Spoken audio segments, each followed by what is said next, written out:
A $20,000 savings balance sitting in a bank app can quietly lose you money every single day without moving. Most people never notice it because the number looks stable even when the system underneath is constantly shifting. One man thought earning 4.5% meant he had finally beaten the system until he checked what the bank was actually doing. He opened his banking app at 11:47 p.m. and saw a clean balance screen that felt completely harmless. No alarms, no warnings, just a number that looked like safety but behaved like something else entirely. Every swipe of his card earlier that day had already fed a hidden chain of profit he never sees. Money doesn't sit still. Behind its simple dashboard, banks move deposits into lending systems that operate almost instantly. Credit card interest rates near 21% are quietly powered by the same pool of everyday savings accounts. That means the same money that feels idle is actually being rented out at extreme pricing tiers. A coworker named Maya thought her $20,000 emergency fund was just sitting safely untouched. She checked it once a week, watching tiny interest deposits appear like reassurance signals. It felt like progress. Her account showed 0.38% annual yield, which looked normal and responsible. But that same pool of money was being recycled into loans, earning the bank over 3% spread. The difference between those two numbers is where the entire system breathes. That gap is the business. Every bank operates on this spread, taking deposits and redeploying them into higher-yielding assets. Jordan, on the other hand, switched to a high-yield account paying around 4.5%. He believed he had escaped the imbalance, finally landing on the winning side of savings. He hadn't, because even at 4.5%, the structure underneath still routes money through the same lending engines. The bank still captures the spread between what it earns and what it pays out. On $20,000, that means roughly $900 a year before taxes, depending on rate stability. But even that number hides another layer of erosion most people never calculate. Taxes change everything. After federal and state taxes, a meaningful portion of that interest disappears immediately. In high-tax states, nearly a third of gains can vanish without any visible transaction. So what looked like $900 often shrinks closer to $600 or less in real spending power. Invisible reduction. Meanwhile, the bank uses that same deposit base to purchase short-term government securities. Treasury bills currently yield around 3.6% in the short end of the curve. This creates a quiet arbitrage where institutions earn more stability than individuals realize exists. Is legal arbitrage. The entire system depends on scale, not individual awareness. A single depositor feels nothing, but millions together form the bank's core engine. That is why Maya's $20,000 never truly sits idle in any meaningful sense. It is always moving. Even when she sleeps, that balance is being allocated across loans, bonds, and liquidity reserves. Each layer generates different return profiles depending on risk appetite. Credit cards produce the highest spreads, often exceeding 20% APR. Auto loans sit lower around 5%, but still far above savings rates. Every layer takes a cut, and every cut traces back to deposits like hers sitting quietly in accounts. Jordan's upgrade did improve his position, but only within the same closed system. He still remained inside a structure where banks control timing, pricing, and deployment. Different seat, same machine. The illusion of control comes from seeing a higher percentage without seeing the mechanism behind it. Most people compare rates, not systems, which is where the misunderstanding begins. On paper, 4.5% looks like victory compared to 0.38%. In practice, both are still derivatives of the same interest rate environment. Not independence, just improved dependency. That realization hits hardest when you map where the money could go instead. Direct Treasury exposure offers yields close to 3.5 to 3.9% with different tax treatment. And that small structural difference compounds significantly over time. Structure beats rate. Because what matters is not just how much you earn, but what controls the flow of that earning. Control determines whether your money is active or merely routed. Even liquidity, which feels like freedom, is priced differently depending on the wrapper you choose. Wrappers matter. A brokerage-held fund behaves differently than a traditional bank savings interface, even with similar yields. This is why two people with identical balances can experience different financial outcomes. One sees monthly reassurance, the other sees market-aligned fluctuations. Same money, different reality. And the emotional impact of that difference shapes how they behave next. Behavior determines allocation, and allocation determines outcome over years. Small habit scale. A single click into a higher-yielding instrument can quietly shift hundreds of dollars annually. But most never make that click because the default option feels safest. Safety, however, is often just familiarity disguised as protection. Familiarity bias. When examined closely, the entire savings system is less about growth and more about structured participation in lending markets. Jordan started noticing something strange the next morning when he opened his banking app again. At 8:12 a.m., the interest hadn't changed, but his perception of it had. That same 4.5% now looked smaller, almost fragile under a different lens. He scrolled past his balance and paused on the transaction history without meaning to. Coffee, $6.42. Subscription, $12.99. A delivery fee, $4.50. Each one felt irrelevant alone, but together they told a different story. Money wasn't disappearing in big moments. It was leaking through repetition. Small friction points stacked quietly in the background of daily life. Maya experienced the same pattern, but never connected it to her savings. She checked her account at work during a 15-minute break at 2:03 p.m. Her balance looked stable, almost comforting in its consistency.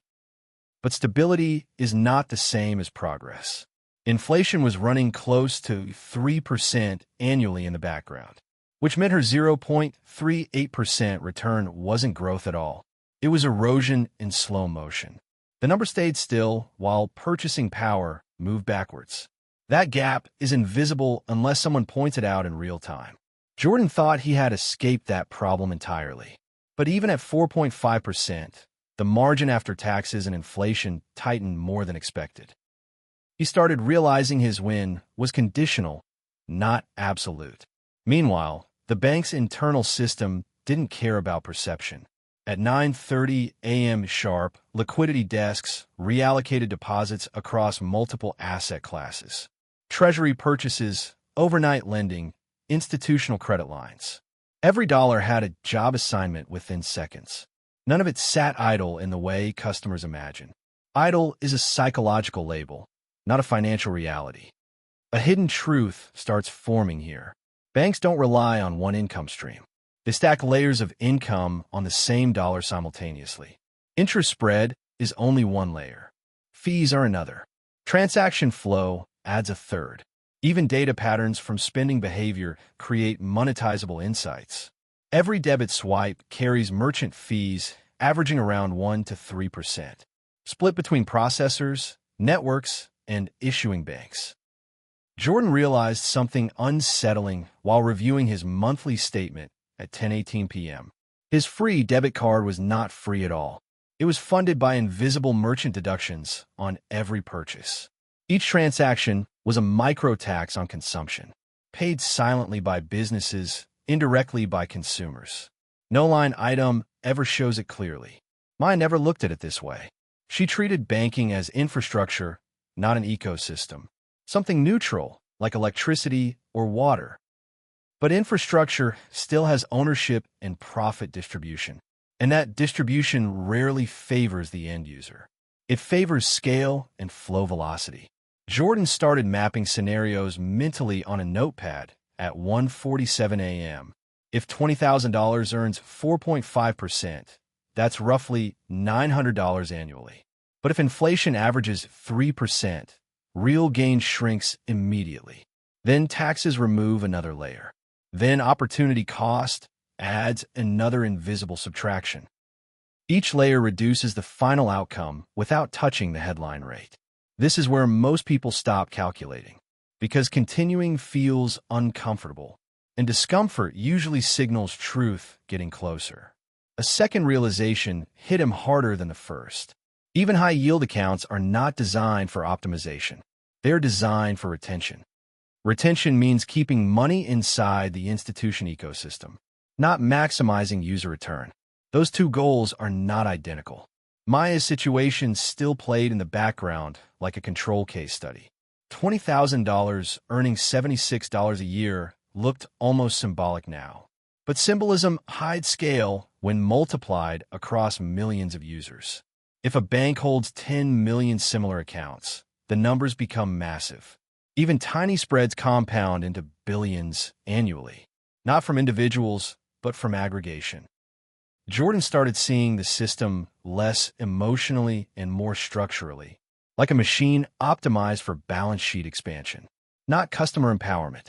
At 4:22 p.m., he opened a brokerage app without committing to anything, just browsing Treasury ETF options like SGOV and others in the same category.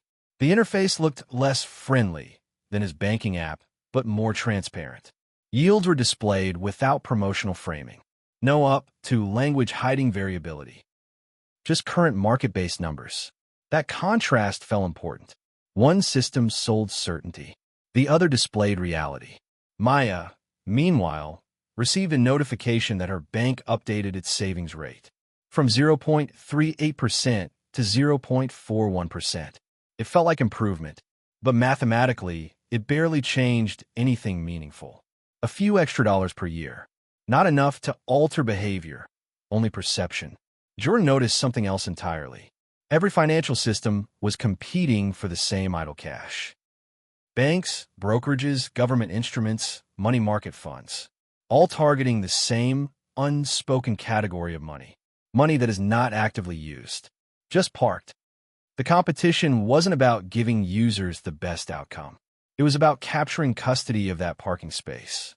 Custody equals control. Control determines where yield flows. And where yield flows determines who benefits most over time. That structure rarely gets discussed directly in everyday finance conversations. At 6:11 p.m., Jordan looked at his account again. The number hadn't changed, but his interpretation had shifted permanently. He wasn't seeing savings anymore. He was seeing allocation. And allocation always implies a system making decisions on your behalf, even when it feels passive. Maya closed her banking app at 6:15 p.m. without thinking about any of this. Her life continued normally, uninterrupted by structural awareness, which in a way is exactly how the system is designed to feel. Jordan didn't close his app that night at all. He just left it open on the table at 7:08 p.m. The screen dimmed, but the numbers stayed alive in his mind. It was strange how a balance could feel different without changing. $20,000 now looked less like safety and more like unused capacity, like a machine sitting idle in a factory at full power. He opened a calculator app at 9:41 p.m. without thinking. Typed 20,000 times 0.045. The result showed $900 again, but it didn't feel impressive anymore. Then he changed the rate to 0.036. The number dropped immediately to $720. One small adjustment erased $180 in seconds. That visual hit harder than any explanation. Rates weren't fixed realities. They were moving targets dressed as stability. Across town, Maya was ordering groceries at 10:06 p.m.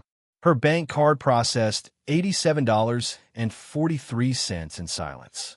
No friction, no awareness, just completion. But each transaction still carried invisible pricing layers underneath. Merchant fees, routing fees, settlement timing advantages. All embedded, never displayed. Jordan started writing notes again at 11:19 p.m. Not advice, just observations. Patterns he couldn't unsee anymore. He wrote one line in capital letters. The system never sleeps. Then stopped writing for a while. At 12:02 a.m., he checked Treasury yields again. 3.6% still held steady on short-term bills. No promotional language, no shifting narrative. That consistency felt almost unsettling compared to bank marketing. His savings account rate had already changed twice this year, both times without any real decision on his part. A notification popped up at 12:17 a.m. Rate update. Your APY is now 4.3%. It looked like a gift, but felt more like adjustment. Jordan realized something subtle in that moment. He wasn't managing money. He was being updated like software. Maya, at the same time, was asleep with her phone face down. Her account continued operating in the background without her. Interest accrual, settlement cycles, institutional deployment. Nothing paused just because she wasn't watching. That continuity created the illusion of calm. But calm doesn't mean inactivity. Jordan imagined his $20,000 split into invisible fragments. Some in credit markets, some in government securities, some in liquidity buffers. Each fragment earning differently at different risk levels. He had never seen it, but he could now picture it clearly. A map of his money that didn't belong to him visually, only numerically. At 1:33 a.m., he opened a brokerage interface again, hovered over SGOV without buying anything yet, just watching the yield fluctuate in real time. 3.58%, 3.61%, 3.55%. Each movement tied to broader Treasury demand, not bank discretion, market mechanics instead of institutional packaging. That distinction mattered more than he expected. One system was opaque by design. The other was transparent by structure. A sharp contrast formed in his mind at 2:14 a.m. Savings accounts felt like summaries. Treasuries felt like raw data. Summaries are comfortable. Raw data is uncomfortable but honest. He thought about Maya again, randomly this time. Not as someone wrong, but as someone aligned with default settings. Defaults are powerful because they require no decision.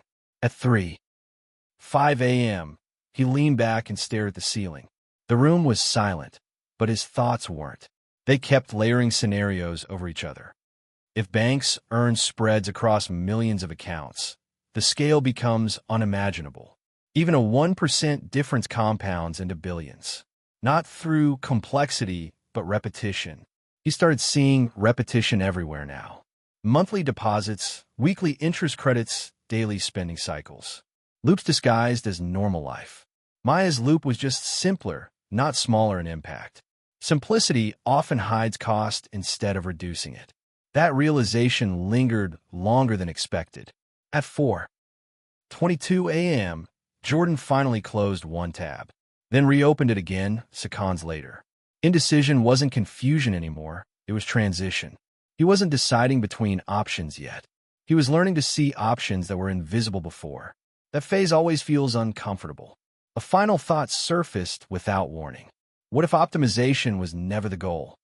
He didn't answer it, because answering would force a decision too early. And some realizations need space before action, not resolution.